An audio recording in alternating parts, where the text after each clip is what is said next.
Do you wonder if others are dealing with the same project management challenges as you? Not sure where to turn for guidance and leadership? Office hours are in session as we discuss project management and PMOs with global leaders, hearing their story and learning their secrets to success. Our goal is to empower you and help you elevate your PMO and project management career to new heights. Welcome back to Project Management Office Hours with your host, Pmo Joe. Welcome, everyone, to Project Management Office Hours, the #1 live project management radio show in the U.S., broadcasting to you today from the Phoenix Business RadioX studios in Tempe, Arizona. I'm your host, Pmo Joe, and for the next hour, we'll be talking project management and mindfulness, a topic that we really haven't explored too much on the show, so I'm really excited to hear about that. I think today is also National Radio Day. So for all of you radio broadcasters out there, congratulations and have a great day. Also want to mention a few things that I have upcoming. On August 25th, I'll be doing a live webinar on projectmanagement.com. We'll be talking about empowering people to deliver results. Top of mind for me this year to discuss with everyone. So you can catch that at 11 a.m. Eastern. While you're on that site, check out my Purpose-Driven PMO webinar from last year. That's got over 7,000 views now and has been pretty well received. Also coming up, September 10th, ASU, Arizona State University, is having their first annual Project Management Summit. That's from 8 a.m. to 11 a.m. here in Arizona. Go out to the PMO Squad website. In the community section, you'll see a place to go register for that. And then September 14th through the 26th is the Pmo Impact Summit, hosted by former guest Laura Bernard. Registration is free for that, and there's over 80 leaders from around the world. So that is a can't-miss opportunity. Head over to pmoimpactsummit.com and register for that. Of course, I want to thank our sponsors, the PMO Squad, home of the purpose-driven PMO. Visit thepmosquad.com and learn how they can support your project management team and help you get your PMO on the right track. Super excited today to have our guest, Jon Macaskill, join us. Thanks for joining us, Jon. If you could take a moment, please share a little bit about yourself with our listeners. Sure, Joe. Thanks for having me. First of all, I appreciate it. And like I was mentioning just before the show, hopefully the background noise is not too bad because I am literally pulled off of the side of the road in Laramie, Wyoming in my RV. My family and I are traveling the country right now as I just retired from the Navy at the beginning of this month. I've been in the Navy since 1996, and 17 of those years I served as a Navy SEAL. Just retired, like I mentioned, as a Navy SEAL commander, and now I am working with a nonprofit called Veterans Path, teaching mindfulness and meditation to veterans. And I've also got a side gig that I think we'll discuss.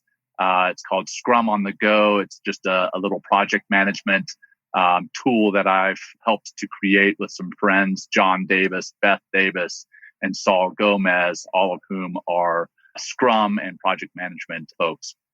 So that's a little bit about me. My family, we've got a little 3-year-old girl and a 1-year-old little boy.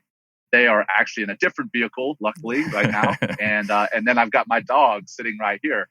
But for those who are not watching and just listening, both Joe and I have red polo shirts on. So it's like we coordinated this.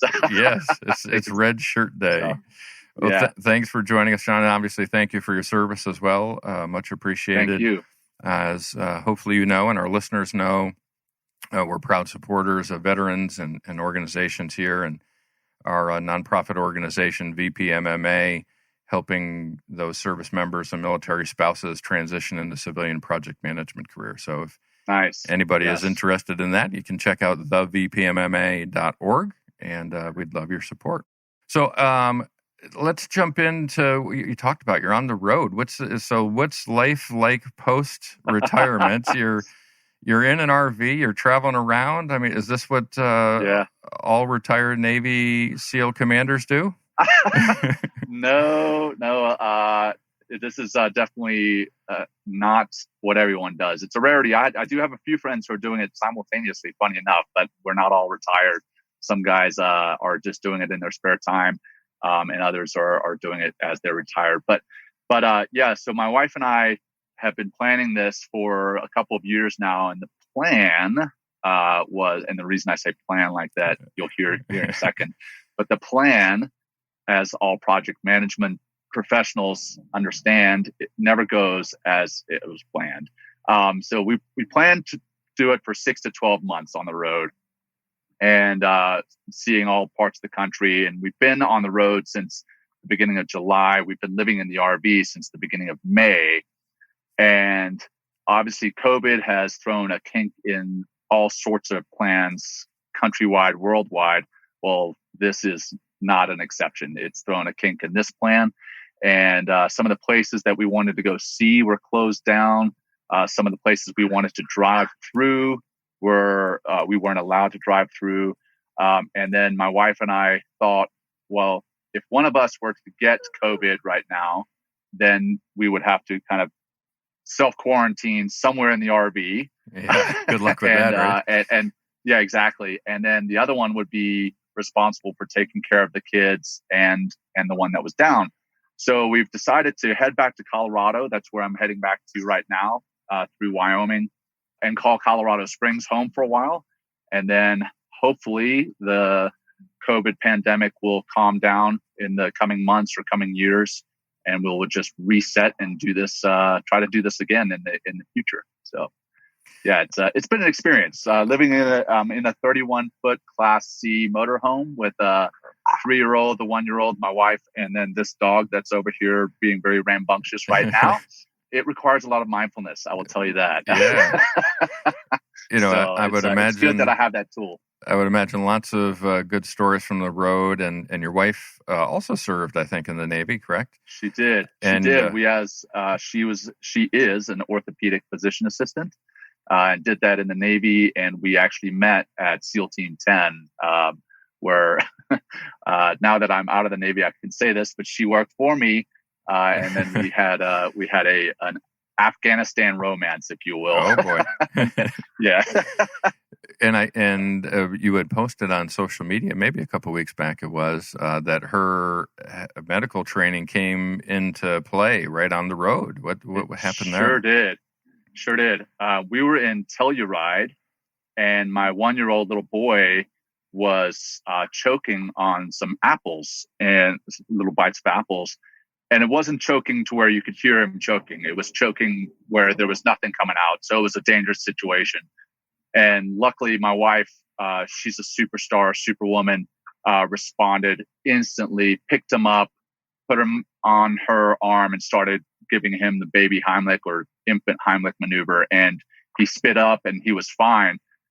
But she acted like it was nothing. And I swear, it was a superwoman in action right before my eyes. And she saved my little boy because I had learned that many years ago, the infant Heimlich maneuver in my CPR classes, but it's been a long time since I've seen it, and practicing it on one of the dolls versus doing it in real life to my own son. I didn't respond as well or as quickly as she did. So I was very thankful for her being there. So yeah, she's well trained in the medical field, and just an amazing mom and just person in general. So I am blessed to have her. Well, it's amazing how instincts take over, right? And obviously through your that's why you guys train the way you do, right? So that when you're confronted with a situation, you don't think about it, you just instinctively do it. And right. Obviously fantastic for your wife to step up and take care of the family like that. Indeed. Yeah. So you've mentioned mindfulness. I'm going to be the ignorant one here. I hear the word frequently. I probably get it, but I don't really know what it means, right? Can you explain it to me better? Sure. So I try to understand this. Yeah.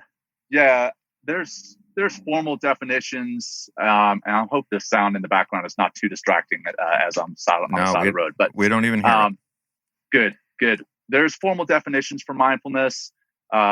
Really, it's being present in the here and now, not worrying about the past or being too concerned about the future. Being present in the here and now without any judgment. That's one of the kind of formal definitions. But really, the way that I like to put it is just situational awareness. I mean, that's what we practice in the SEAL teams. You're aware of the situation. You're aware of the here and now, the present moment. And that's kind of a layman's term, or a layman's definition rather, of the term mindfulness. It's definitely getting more use these days, probably overused. A lot of people use mindfulness and meditation synonymously, and they are not necessarily the same. There is overlap between the two, but they aren't the same. And I can get into that further in the conversation. But there is great benefit in practicing both of them, both physically and mentally, and quite honestly, spiritually. I think there's great practice or benefit in practicing the two of them.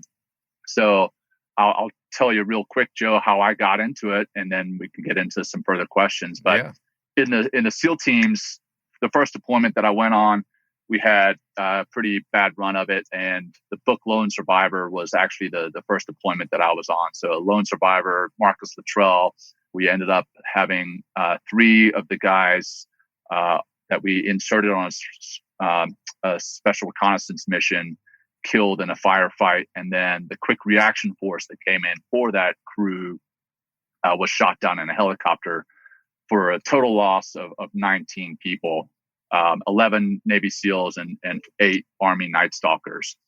So shout out to the Army. I'm a huge fan of the Army and the Navy, and all services, but those were the 2 services specifically in that operation where we had loss of life. And I was friends with all those guys. I knew some of their families, and there was a chance that I was supposed to be on that operation, and I was pulled off kind of towards the end there, because I lost those friends and there was my survival. I ended up really questioning why I was still alive, why me, why not being still alive, or why did they die and not me? So I battled with survivor guilt through my time in the Navy after that operation for quite some time. And that caused depression and caused anxiety and stress. And I had the Navy give me different medications to deal with that. I had them give me different types of talk counseling to help with that. And they both helped. The medication and the talk counseling helped to a point. The medication, however, kind of made me feel a little bit numb. And the talk counseling, I wasn't able to truly address the root issues, the root causes of what I was dealing with, because I wasn't truly in touch with what I was experiencing. And finally, I had a counselor recommend mindfulness and meditation to me. And I tried it out. And in all honesty, I tried it out for the first 2 weeks and went back to him after that 2 weeks and told him, hey, look, this is not working for me. What else do you have? And then he kind of laughed at me and said, hey, look, that's like going to the gym and expecting that you're going to come back looking like a bodybuilder after 2 weeks. Yeah. And it doesn't work that fast. Right. You do get some immediate results, but the long-term results don't show up for a while. So I practiced for 2 months, and then I started to see the results. And the biggest thing was I started to realize what it was that was causing me the anxiety, what it was that was causing me the stress and depression. And then I could take that and speak very frankly to the counselors that I was seeing. So it was kind of the meditation and the counseling going hand in hand. And I want to make sure everybody heard that correctly, because quite often people hear medication. Yes. It was the meditation with a T, not medication with a C, that helped me out more than anything. And it was about the same time that I was starting to think about retirement that this was going on. And I had a mentor of mine mention to me that I need to figure out what I was going to do after I retire. And I started to look at some of the bright and shiny objects that are out there for military officers as they retire. And none of the professions really jumped out at me as something that I was passionate about. I like project management. I am not a PMP. I will be completely upfront about that, but I like thinking about projects, what goes into getting it from the start to actually getting something built or done or accomplished.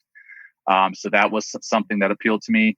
And then I wanted to carry this I wanted to carry this mindfulness forward as well and pay it forward to other veterans. So I was thinking, well, I'm going to combine my project management and my mindfulness, and I'm going to create a nonprofit that teaches this. Well, luckily, I didn't have to create it from scratch, because Veterans Path, the nonprofit that I work for now, existed, and they brought me on as their deputy executive director.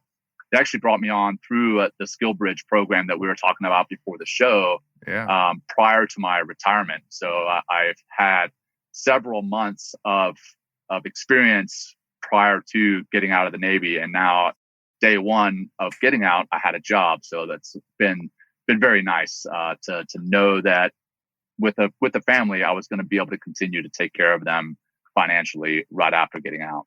That's fantastic, and thanks obviously for the backstory on that, because when I first started following you on LinkedIn and seeing your posts, I kept thinking to myself, how does a Navy SEAL and mindfulness come together, right? Because there's this image we have out in the civilian workforce, right? You guys are the best of the best. You're everything that's on the movies, right? You're not real because nobody knows you guys. You're these people we never see here or whatever. And then we see movies, right? The Lone Survivor and Chris Kyle's story and all those sorts of things. Right. So you guys are these just heroes in our eyes. So why would someone like you need mindfulness? And then as you describe it, it's so obvious why you would need mindfulness. Right. And how that could benefit. And then it makes me think of me or you. We're just dads, right? And at times we're thinking we're supposed to be stoic and commanders of our family and leaders. And boy, we could all use mindfulness in our own lives, just being men, right? And just being part of a dad in our family. Yeah, absolutely. I actually had a discussion with a gentleman yesterday about what Veterans Path, our nonprofit, does for men specifically. We do retreats, and we do mindfulness and veteran training for both men and women. But this one gentleman asked me what we do for men specifically, and he said, "I think it's redefining what is masculine." And I think there's some truth to that, but I flipped it on him. I said, "Well, I don't want to redefine what is masculine, because there are certain things that are going to forever be masculine. And I think what we are doing is rather opening up mindfulness and meditation to those who are masculine. We aren't redefining masculinity." Right. So yeah, as a mindfulness practitioner, as a mindfulness teacher, a lot of the time the stereotype or the image that pops into somebody's head is kind of a hippie or a monk. And we don't have anything against either one of those. I mean, I'm friends with hippies and monks, and I'm a huge fan of both of them, but I don't fit that stereotype, and I am neither one of them. And I want to bring meditation and mindfulness to a population that normally wouldn't be open to it. And I know that with my background, I can do that. So it definitely lends to credibility amongst a more machismo crew, if you will, when I tell them my backstory, and then I tell them, and now I'm a mindfulness teacher. So yeah, I'm totally tracking with you about the different views of Navy SEALs, and I'm not taking the traditional track for sure. But funny enough, there are several. Mark Devine is another SEAL who practices mindfulness and meditation, and he's got his own books written about it. So I am certainly not the first, and I'm sure, or I rather hope, that I will not be the last. Well, I'm sure you're not, because you're carrying on that message so well, but with Veterans Path, your podcast, your social media activity, and just your life practice, right? So I doubt you'll be last, and you're creating a great example for others to follow in your footsteps. Thank you. One thing you had also mentioned was the difference between mindfulness and meditation. What is that difference, right? What is how do you describe that for us layman folks out here? Sure. The way I try to describe it is, if you know what a Venn diagram is, you've got 2 circles, 3 circles, and they kind of overlap. Well, this Venn diagram, if you can imagine in your mind, mindfulness being in one and meditation being in another, and there being a little bit of overlap between the two of them. Meditation is where you're very intentional about setting aside some time to practice some form of meditation, whether it is mindfulness meditation or whether it's transcendental meditation, whether it's yoga nidra. There's many different types of meditation. I specifically focus on mindfulness meditation. And that's kind of the overlap. So I defined mindfulness earlier in the show. Now I've defined meditation where you specifically set aside some time to do that. The overlap between the two, that's mindfulness meditation. That's where you set aside some time very specifically to be mindful about what it is you're doing, about your experience, about your life. So you may set aside 2 minutes, you may set aside 30 minutes to focus on your breath, focus on physical sensations that you're experiencing in the here and now. It might be sounds, it might be smells, maybe taste. You can even meditate with your eyes open and take in the sights that you're seeing. That is meditation. Sorry, my dog off to the side is really putting on a show. You can't see it, but she's putting on a heck of a show for me. Hey, she's being quiet. That's great. Yeah, she's a quiet dog. She's just full of energy. But anyway, I'm trying to be mindful about being focused on the show. So that's the overlap between the two. Going back to mindfulness, I mentioned it's being present in the here and now and focusing on the here and now and not so much about the past or about the future. You can be mindful in just about anything you do. I'm trying to be mindful in being here with you on the show right now, focusing on the questions that you're asking me, focusing on what I'm talking about. When you're talking to me, I'm not trying to formulate a response in my mind. I'm just listening to what it is you're asking. That's being mindful. You can eat mindfully, whereas most of us every day, when we're rushing from one meeting to the next, we scarf down a cheeseburger in between meetings. And if somebody asks us at the end of the day, what did you eat for lunch? Most of us have trouble even remembering that we stopped for lunch, if we did stop. And then if you try to think about what you had, most of us can't even remember because we're so fast paced. Our life has become so fast paced that we're not being mindful about the things we're doing. And it extends about not being mindful in eating. You're not mindful in your relationships. You're not mindful in your conversations. A lot of the time, somebody will be talking to you and you're thinking about what's for dinner. You're thinking about your to-do list. You're thinking about COVID-19 and how it's affecting the country and finances and health and safety. The list is endless about what else is on our minds. But rarely are you 100% devoted to the conversation that you're having because we don't know how to be mindful.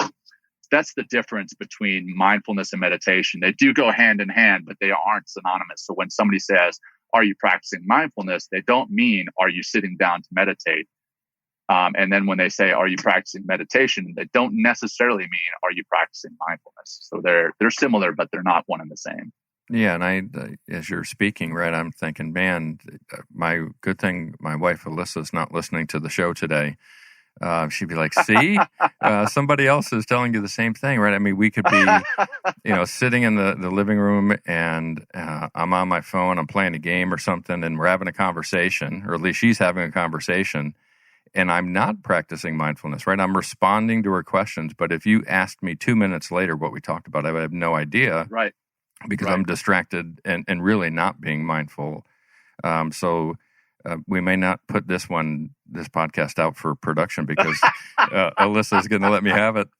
But boy, it's so spot on, right? We deal with this every day. And of course, this is a project management radio show, and we do the same thing running projects, right? We get so caught up in the noise of the project that so often we aren't mindful of the actual situations in front of us, right?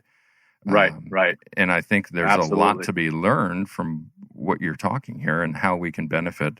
And that's why I wanted you to come on as well, because it's project management, as we find, is more people skills than it is the technical skills of executing the project. And the better we can get at the people side of it, the easier the technical will be. So having you on to share this has been really beneficial.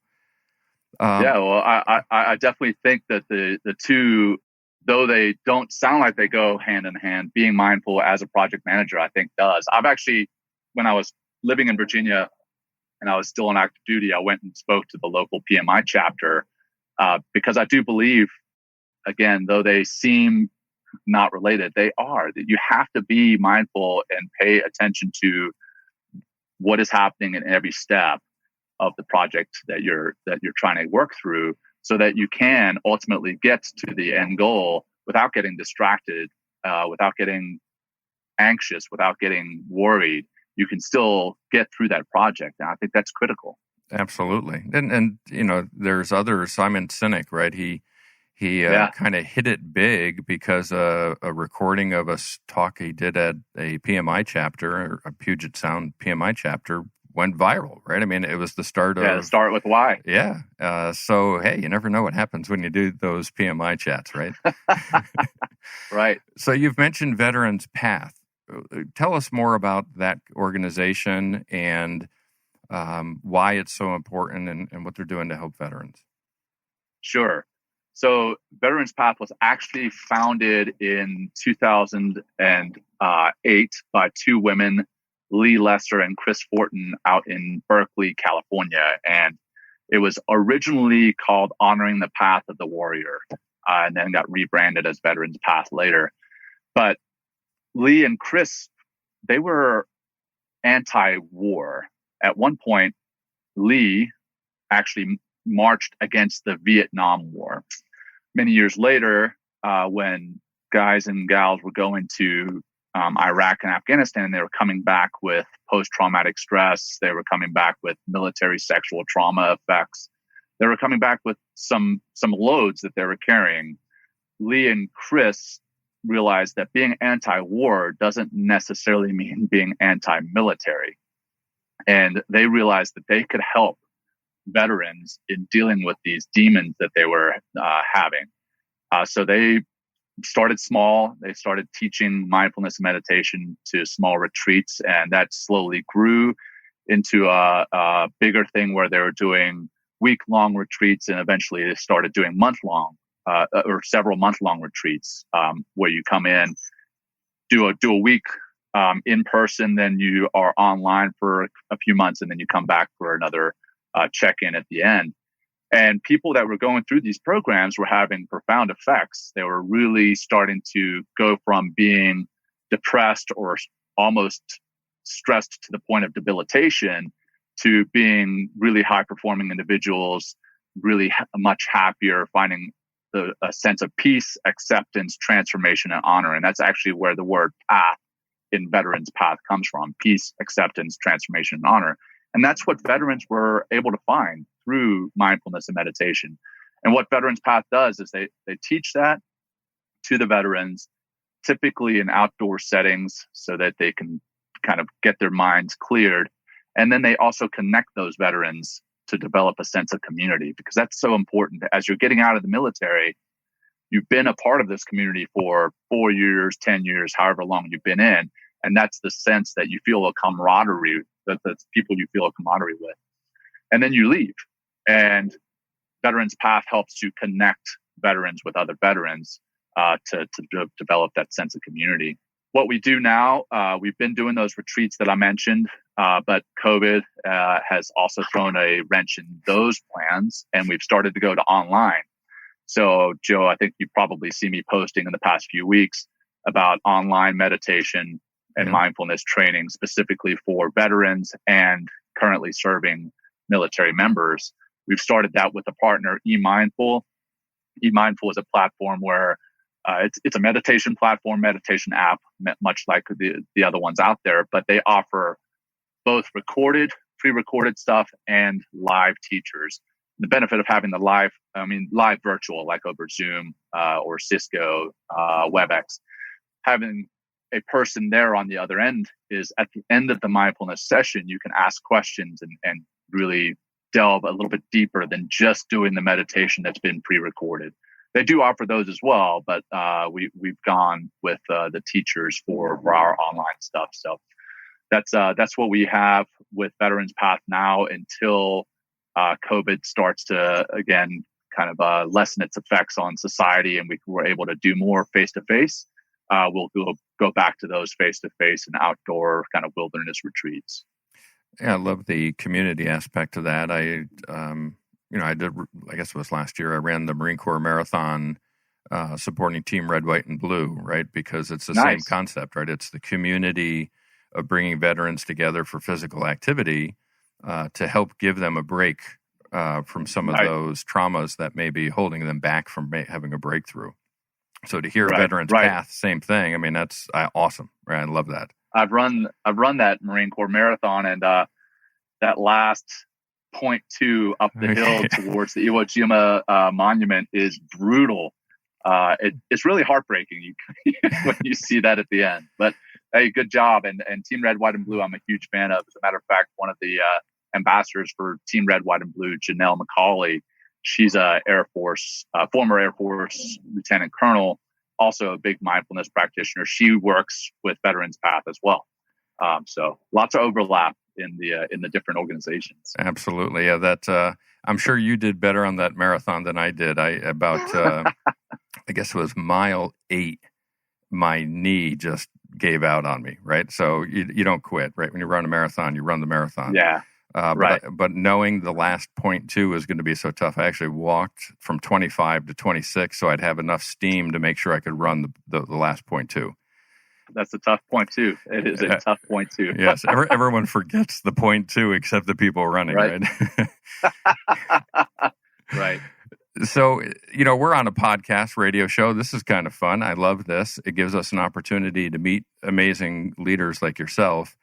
But this isn't unique for you, right? You have your own podcast as well. Yeah, it's connected to Veterans Path, and it's entitled Veterans Path. We bring on veterans who have discovered mindfulness. We also bring on very high-performing athletes, very high-performing corporate leaders who practice mindfulness or have some connection to mental health.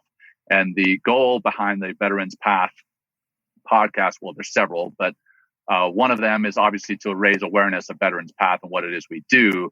But the other one is to break the stigma of seeking mental health support. Because in the military, we're all given huge pats on the back when we're going to the gym. If somebody knows somebody else is going to the gym, they're like, "Hey, attaboy, attagirl, way to go, way to get after it, way to keep yourself in good shape."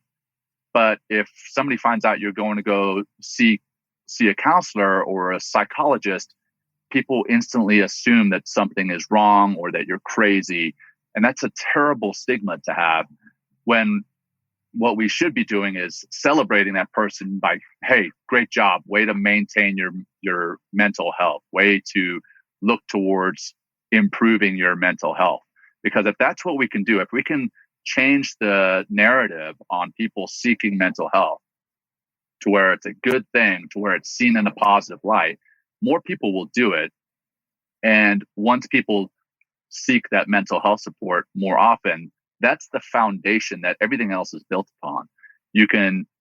Once you're mentally healthy, you're going to go to the gym and get into good physical shape. You're going to eat better. You're going to communicate better in your family, and your family health, your family mental health will improve. And I think that's so important with veterans, with the challenges, the unique challenges that we have. When I say veterans, I mean both those who have hung up the uniform and those who are still currently serving. The unique challenges that we have with deploying away from our families into combat zones, into the face of danger, that weighs on the families as well. Sure. So if we can get the mental health of the service member or the veteran improved, ideally we can improve the mental health and the communication, the relationships of the family as well. So there's many layers to it, but that's kind of the idea behind Veterans Path. We've had some phenomenal guests on there, some really famous mindfulness teachers and meditation teachers. We've had some gold medalists. We've had NFL players. So we've had quite a selection of folks on there, and it's a kind of a passion project of mine, the podcast. So thank you for bringing that up and allowing me to share that.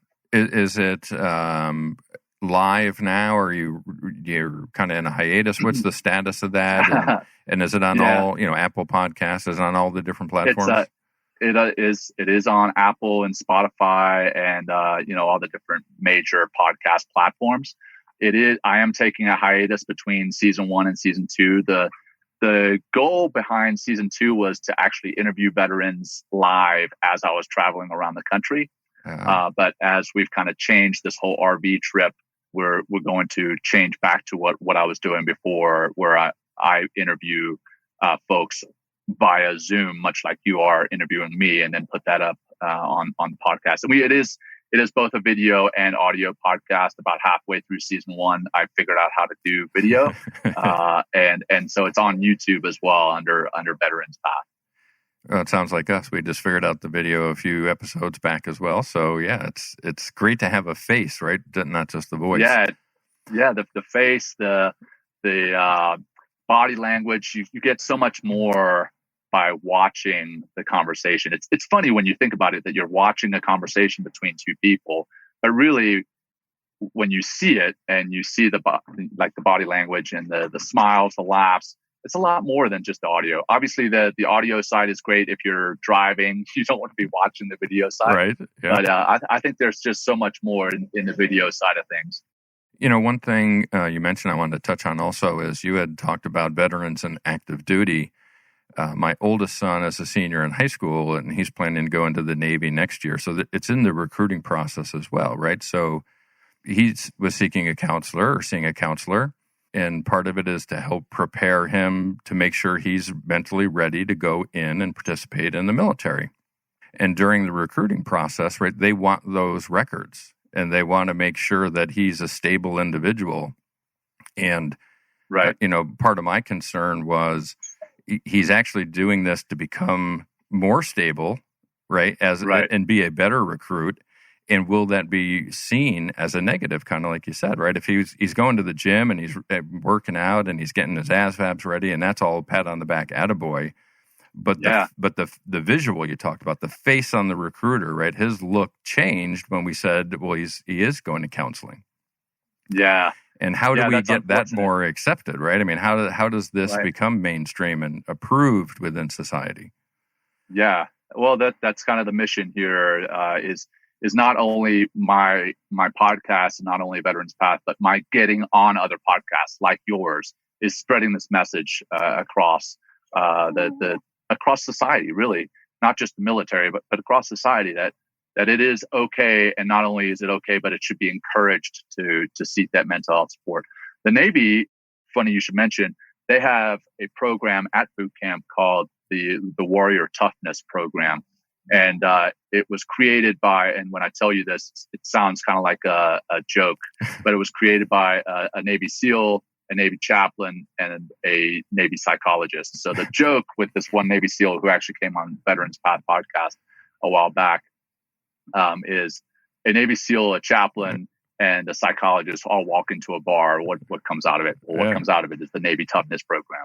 So Navy, when your son joins the Navy, he'll be going through the Warrior Toughness program because it is something that includes mindfulness and meditation. The reason I brought it up, they actually teach that now at Navy boot camp because a couple of years back we had several Navy ships collide. We had Navy ships running aground, and when that was happening, there were some sailors who were catatonic. They were not responding to this trauma, and the idea is that bringing mindfulness and meditation into the Warrior Toughness program will actually help them to respond more rationally in a traumatic event than for them to go catatonic. Yeah, I love that. And it's great to see, I guess, maybe a modernization of the forces, maybe as a way to look at that, right? And bringing situational awareness, mindfulness into their training program as well. So that's awesome. As a dad, right? That's comforting to hear, right? Because you're always concerned when your son's going to go off and join the service. Sure. Well, yeah. I mean, I can only imagine. Now that I've got my 3-year-old little girl and a 1-year-old little boy, my mom always tells me that she still sees me as a little boy. And in my mind now, I imagining my daughter joining the services or my son joining the services. I'm like, in my mind, you're always going to be a little boy, a little girl, and I can only imagine the feelings and emotions that you as a parent experience. So mindfulness meditation may be helpful with that aspect as well. Yes. Yeah. My wife and I at the recruiting station, I think we're in two different mindsets, right? I was the proud dad and my wife was the concerned parent, right? So it was, Sure. but hey, that's, we need people like yourself and my son that are going to serve our country and keep us safe. So Indeed. Hats off to both of you. Well, thank you. So another thing I wanted to touch on, we kind of talked about it a little bit. Here we've got the video, so I'm going to bring up this, the Scrum on the Go board. Yes, sir. So for us in the project management world, right, everybody has a good idea of Scrum. How did this idea come about? You mentioned some partners that you're working with on that to support this. So, Beth Davis and John Davis are both Scrum teachers. I got my Scrum Master and Scrum product. I'm sorry if you can hear my dog. She's really whining here. She just wants in on the conversation. She does. My Scrum product owner certification. I was really brought into Scrum and turned on to it by a friend, and I really started enjoying practicing it at work. I started implementing it in my Navy work, and another really good friend of mine was teaching it to his Navy EOD team that he was the commander of. And to see it starting to be used in the military, I was really impressed. But then I saw that because we were all working in secure spaces, you couldn't carry these boards home with all the sticky notes on them. So I made a comment to one of my friends. I was like, man, wouldn't it be great if we could make this a small thing and each person could have their own Scrum on the Go board? And it's kind of said in jest initially. Yeah. And he was like, yeah, it would be. And guess what? If you could fold it and make it metal, it would be even cooler. And I was like, oh man, I think we might be onto something here. So we created the Scrum on the Go board. We started it like any entrepreneur would with a minimum viable product, the MVP, and like literally it was like I bought a dry erase board, folded it in half, and I was like, okay, this is the MVP. Let's see if it works. And I started using it around this co-working space where I was working, and people started asking me what it was, and I was like, okay, so there's some interest. Yeah. So let's see if about manufacturing one. So we ended up manufacturing a folding metal board, and then putting stickers with the backlog, the doing, and done on it. That was our second version, and that's still available. I have 7 of those left still on Etsy for sale, because that's where that was the next stage. Okay, let's sell them online. And I sold them on Etsy, and was marginally successful with that. And then I had somebody contact us from this company that wanted to make them better by doing away with the stickies, actually printing it, manufacturing it, and they brought us to Amazon. And I'm sorry, the friend that I mentioned at the beginning, Saul Gomez, he's a retired Navy chief. He's doing phenomenal stuff too, but he's the friend who was just like, oh yeah, you should do this. And it was all said in jest.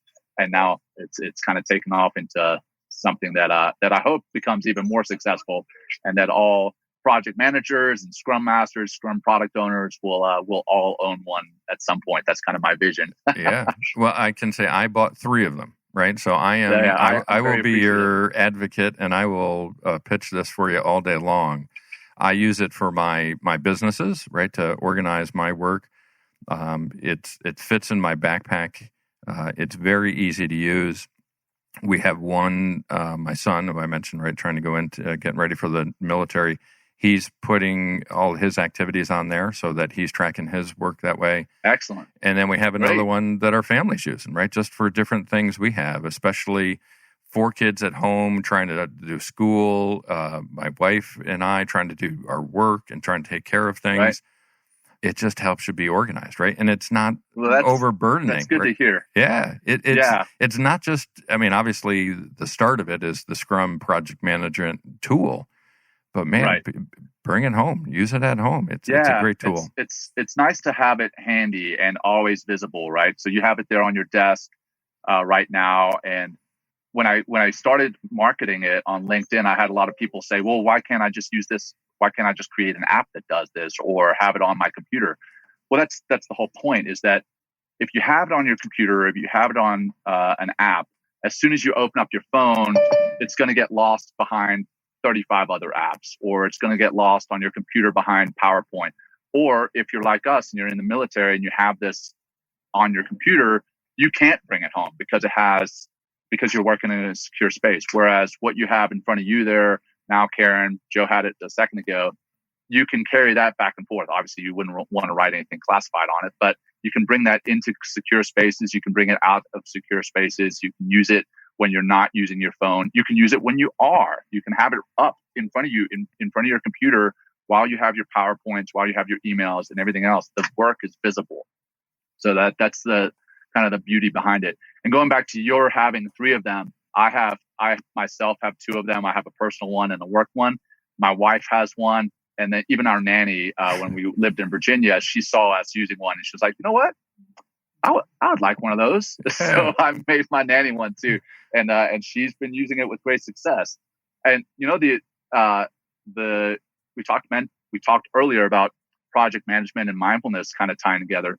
This thing also helps you to de-stress and to be mindful about what is going on right now, because it's got the stickies on it that you don't move to the doing column until you're ready to actually work on it. And that makes you be more mindful about actually working on that specific task rather than trying to get 15 tasks all done at once and multitasking and then never actually accomplishing those tasks. The Scrum on the Go board helps you to focus and get through those tasks kind of 1 or 2 at a time. Yeah, and there's tools like Trello and all that stuff, right, that you can use on your machine. But the reason I love this, especially for my son and family type settings, is it's so easy to see, and the visualization of it and having it in your hand makes it tangible, right? When it's on your phone or on a laptop, you see it, right? But you're not actually picking up the sticky and moving it over, and that makes it so much more real. And that's why people have Scrum boards, right, in offices, right? It's not just on your laptop; it's actually a board that they have. So I love the fact that it's physical. Yeah, and there's physiological proof that actually touching a sticky and moving it from one column to the next, you get that dopamine hit.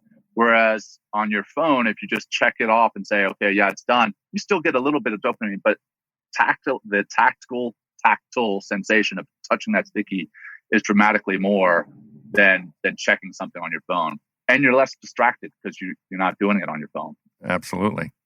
We try to have a few veterans on our show every year, in large part because I am so committed to the veterans and providing. Thank you for that. Yes, you're welcome. But serving those who serve us, right, is what we all should be practicing.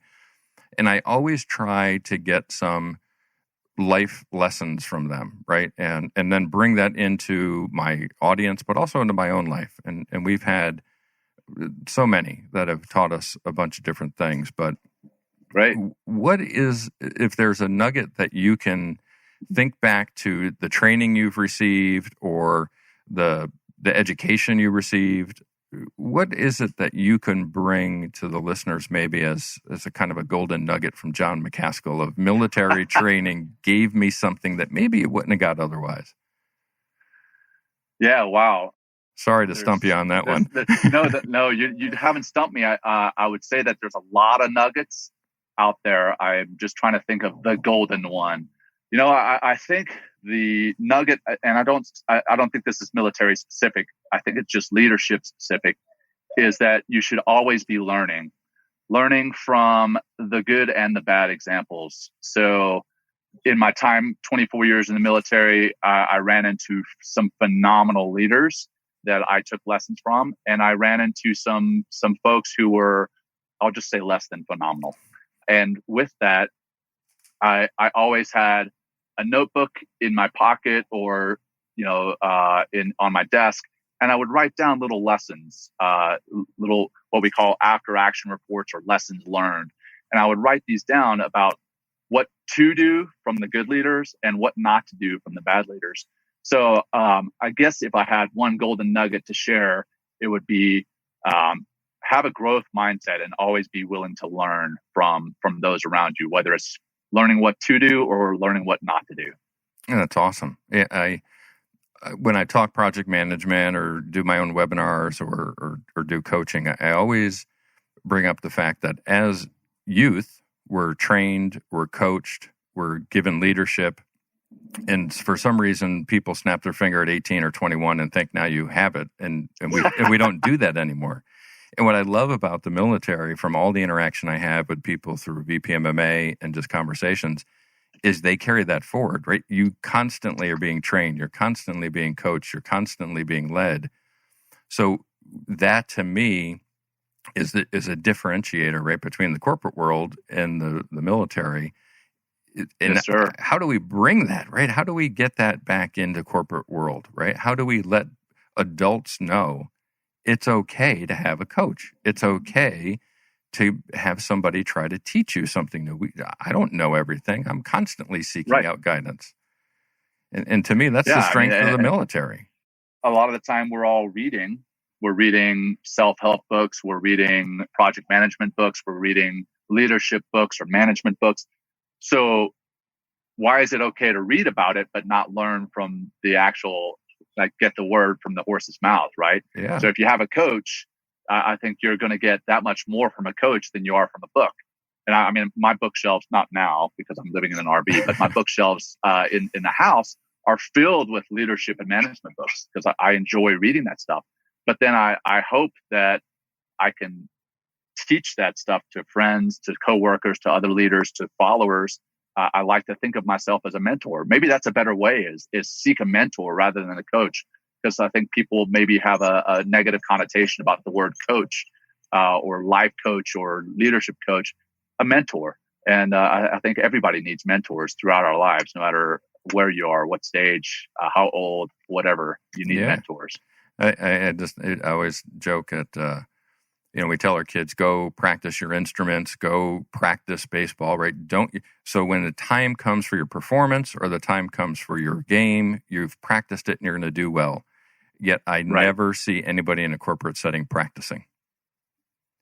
And we wonder why projects fail half the time. It's because we never practice them. We're constantly out there trying to do it without practice. So I'm on my leadership horse here of how do we bring practice back into corporate world and learn from our lessons of the youth, right? And understand that there's value there.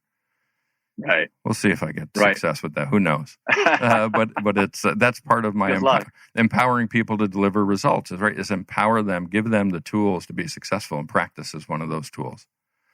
Well, we are absolutely coming up on the end of our hour here, so this went by super fast. And the other thing I want to mention is you mentioned books and reading. We just got Jocko Willink's book on leadership. Which one? The first. Two. It's got Extreme Leadership and the Dichotomy of Leadership. The Extreme Leadership one. That's the one we just picked up. So he and Leif Babin did a great job with that one. Just so trying to learn different types of leadership from different experiences and backgrounds. So who knows? Maybe we'll get him on the show and he can talk about that book one day as well. If you get Jocko, you're getting a great guy there. He's got so many great lessons, and his combat background and his corporate side together. I mean, it's a great combination. Well, obviously, I think we had a great combination with you on the show today. So thank you so much for having us. Thank you. Brought knowledge to me and an understanding of something that I kind of was aware of, but really never understood. So thank you for that. Is there anything that you want to share with the audience of how they can get in touch with you or anything upcoming? Yeah, that would be great. Yes. If you want to get a hold of me, you can find me on LinkedIn, Jon Macaskill. It's JON Macaskill, and there's two of us, but I'm the one Navy SEAL mindfulness guy. And if you wanted to find me on other social media, I'm on Instagram as Mindful Frogman. My email is just Jon, JON, @veteranspath.org. Awesome. Well, thank you. I'm kind of glad that we're at the end of this hour because I think my dogs are about to freak out.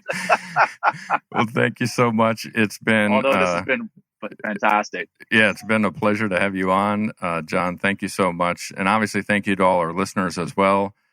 Please be sure to go out and visit projectmanagementofficehours.com to check out all of our past shows. And boy, do we have an all-star lineup of guests coming up over the remainder of the year. We have Cindy Dionisio and Mike Griffiths, who are two of the lead authors on PMBOK 7 that's going to be coming out. And that is a earth-shattering, groundbreaking change to the PMBOK. So you need to get that. Elizabeth Heron from the UK, Priya Patra from India, Peter Taylor from the UK, Ben Aston from Canada, Jason Westland, Cornelius Fichtner, and Kieran Bondale. And then we start next year with our first guest from Africa, Billy Mwapwe from Zambia. Wow. Lots of great guests coming up. And I'm going to find time to fit Jocko in there as well. So a reminder that these shows are recorded, right? We're live now, but we record these, release them as a podcast. So please subscribe to Project Management Office Hours on Apple Podcast, iHeartRadio, Spotify, whatever your podcast platform of choice is. Of course, thank you to our sponsors, the PMO Squad. Visit thepmosquad.com to learn more about the purpose-driven PMO and all their project management services. That's it for now. Office hours are closed. Until next time, I'm PMO Joe, and you've been listening to Project Management Office Hours. Thanks for listening to another episode of Project Management Office Hours with PMO Joe. You're not alone in your project management journey. We're here to help you achieve your goals. Subscribe to Project Management Office Hours on your favorite podcast platform to catch all of our episodes and hear industry leaders share their story and secrets to success.